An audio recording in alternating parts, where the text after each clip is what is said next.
Welcome back to Cougar Chronicle. And you know, this is the perfect segue coming out of our Mythbusters segment with Michael, right? Yes, always a great conversation with him. It is, it is. Again, like I've mentioned this and we joke about it, but I get the opportunity to work with him every day and I get to see the great things that happen and just the partnership and the wonderful things that are happening for the district.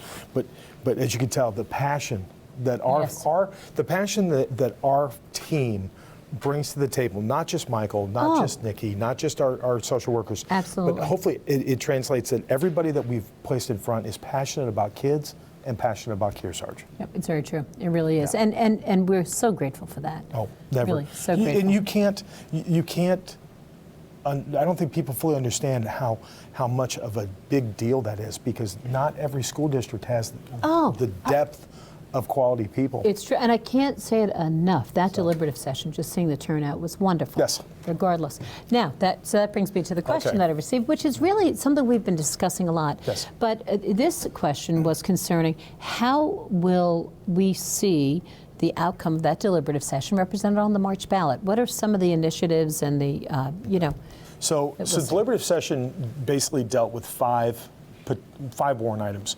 4 were coming directly from the school board and the municipal budget committee, and then there was a fifth item that actually had a vote, which was pretty historic and I think brought people to the table.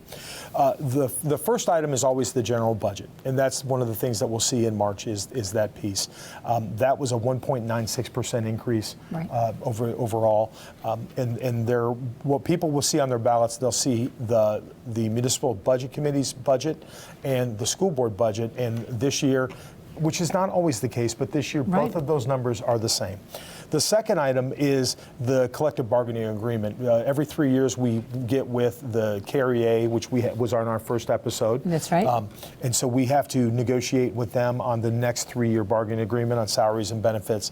And so all the information has been laid out in the warrant, but ultimately it's about an $860,000 warrant item.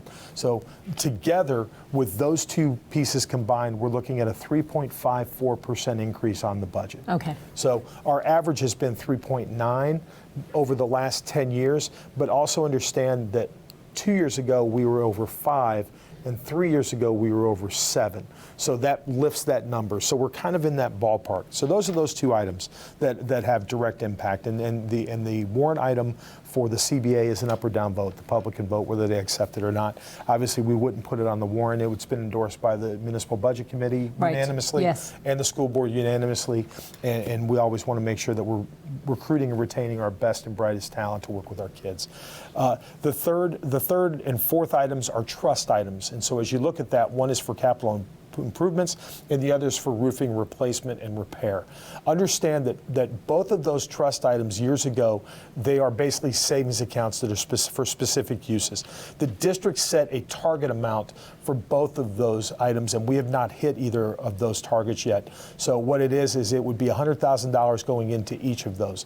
What I want folks to definitely understand is that's not additional money. Those are funded at the end of the year. So when we have our overage, whatever's left over, if there's money to fund those, which we've always had money because the last few years we've given some back, but it only gets funded if there's money left over. It's not, we don't front load that. It's not additional funds that you're looking for. And then the last piece of the deliberative, as everybody would remember, if you haven't, I would always encourage people to get on YCN and watch the deliberative session that's been filmed. Was a petition warrant, and that was looking at the potential of a tax cap on per student cost, getting into different things like that. The vote was the vote. It was a 92% and change to 7% and change voted that down versus the people that wanted it.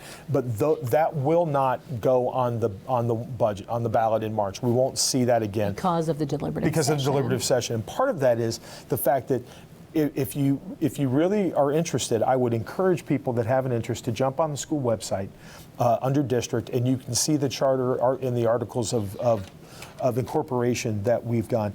We have a very interesting and unusual charter that drives a lot of stuff. So one of the things people need to understand is the language of our charter says only appropriation language for appropriating funds is allowed on the ballot in March. And so that's why you wouldn't have seen the petition warrant on the ballot in March, because it had to have been dealt with during deliberative.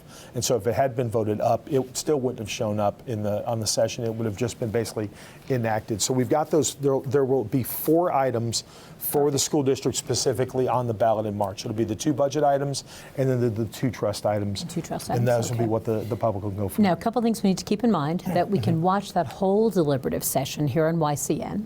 Yes. And that will be airing. We can see it on YouTube anytime. Anytime, get on Yeah. YouTube. And it'll also be aired, coming up, ahead of it on our Yes. other channels as well. And Cougar Chronicle as well. You can see that, and you can see repeats of this segment. You can also see the new segments, right, coming Always, up. and if you want to bookmark First Cougar Thursday. Chronicle and wait to see Oh, what's going on, yeah. first Thursday of the month, except for January. That's right. But typically, it still will maintain the first Thursday of the month, and it's just a I believe great it's chance. noon and 7 p.m. I think that's it, Yep.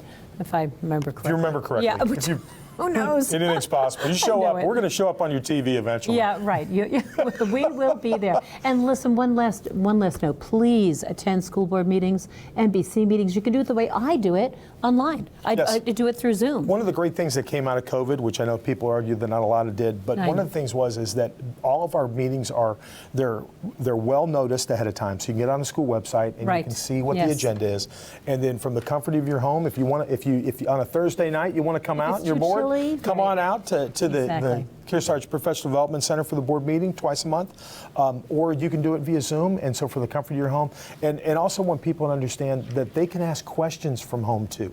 You don't have Twice. to be in They're purpose. two times. 2 15-minute sessions for public Yes. comment. It doesn't always have to be things that are on the agenda, although it always helps, so that way those are informed.